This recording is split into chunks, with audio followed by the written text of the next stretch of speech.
তো গুরু তোমরা কিন্তু শুনলে অবাক হয়ে যাবে লিটারালি যে হলিউডের মাটিতে রামায়ণ নিয়ে এমন একটা ঘটনা ঘটেছে না, যেটা এখন পুরো ইন্ডাস্ট্রিকে নাড়িয়ে দিয়েছে।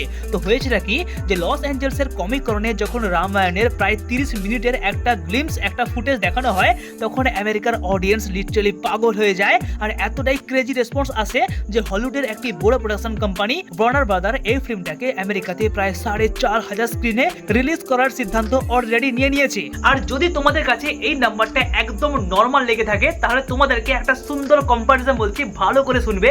RRR সিনেমাটিকে আমেরিকাতে কিন্তু রিলিজ করা হয়েছিল মাত্র 1000টি স্ক্রিনে, আর সেইটুকুতেই পুরো দুনিয়া বুঝে গিয়েছিল যে রাজামৌলি কতটা মাস্টারপিস সিনেমা তৈরি করতে পারে। তাহলে জাস্ট ভাবো যে রামায়ণকে যদি 4,500 স্ক্রিনে আমেরিকাতে রিলিজ করা হয় না, ভাই পুরো সুনামি চলে আসবে। তো গুরু যাই হোক, এইবারে আসি রকি ভাই মানে আমাদের ইয়াসের কাছে। তো ইয়াস, নমিত মালহোত্রা আর কয়েকটা হলিউডের বড় পার্সনের সঙ্গে একটা ইন্টারভিউ সামনে আসে, আর এইখানে কিন্তু ইয়াস তার নিজের আপকামিং ফিল্ম নিয়ে অনেক বড় বড় কিছু আপডেট রিভিল করে ফেলেছে। তার সবচেয়ে বড় আপডেট তারই আপকামিং ফিল্ম টক্সিক নিয়ে। এই সিনেমাটা হতে যাচ্ছে একটি বাবা আর ছেলের রেভেঞ্জ স্টোরি, যার ব্যাকগ্রাউন্ডকে সেট করা হয়েছে 1947 এর আগে গোয়াতে, যখন গোয়া পুরো পর্তুগালের আন্ডারওয়ার্ল্ড মাফিয়াদের কন্ট্রোলে ছিল। মানে পুরো ডার্ক ইন্টেন্স গ্যাংস্টার ভাইব।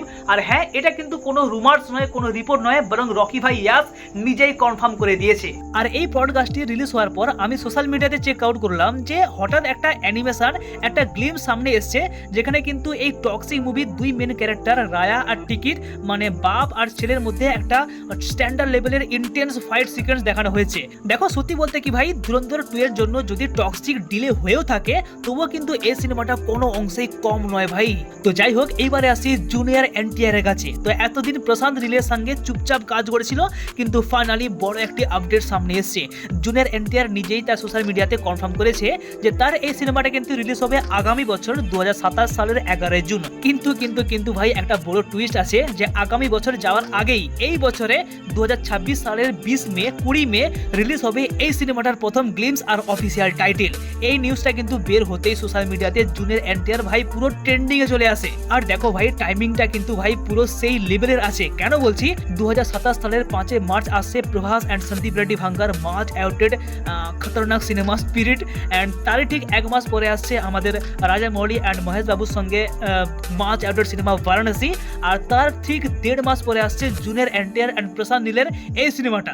মানে ওই সময় পুরো 3 মাস ইন্ডিয়ান বক্স অফিসে কাল বৈশাখী, তুফান, হ্যারিকেন এই সব কিছু আসতে যাচ্ছে, যেদিকে আটকানো কিন্তু একেবারে প্রায় অসম্ভব ব্যাপার। এইবার একটু কথা বলি সলমান খানকে নিয়ে। তো সলমান খান সাউথের ডাইরেক্টর দিল রাজুর সাথে একটা নতুন ফিল্ম সাইন করেছে, আর এটা কিন্তু কোনো রিপোর্ট নয়, বরং অফিসিয়ালি কনফার্ম। এই ফিল্মে থাকছে সলমান খান এন্ড নয়নতারা। বাকি এই সিনেমাটা স্টোরি কোন দিকে যাচ্ছে বা এই মুভিটা কোন টাইপের মুভি, এটা কিন্তু এখনো কিন্তু রিভিল করা হয়নি। কিন্তু ভাই অনেস্টলি সাম্প্রতিক সলমান খানের কয়েকটা ফিল্ম দেখে আমার কিন্তু সাল্লু ভাইয়ের উপর থেকে এক্সপেকটেশন অনেকটাই ডাউন হয়ে গিয়েছে। জানি না এই সিনেমাটা কতটা হাইপ ক্রিয়েট করতে পারবে। আর হ্যাঁ, সলমান খানকে নিয়ে কথা বলতে গিয়ে আরেকটা আপডেট মাথায় এলো, যে তার upcoming next film Battle of গালবানের কিন্তু নাম চেঞ্জ করে রাখা হয়েছে মাতৃভূমি, কিন্তু রিলিজ ডেট এখনো পর্যন্ত কিন্তু অ্যানাউন্স করা হয়নি।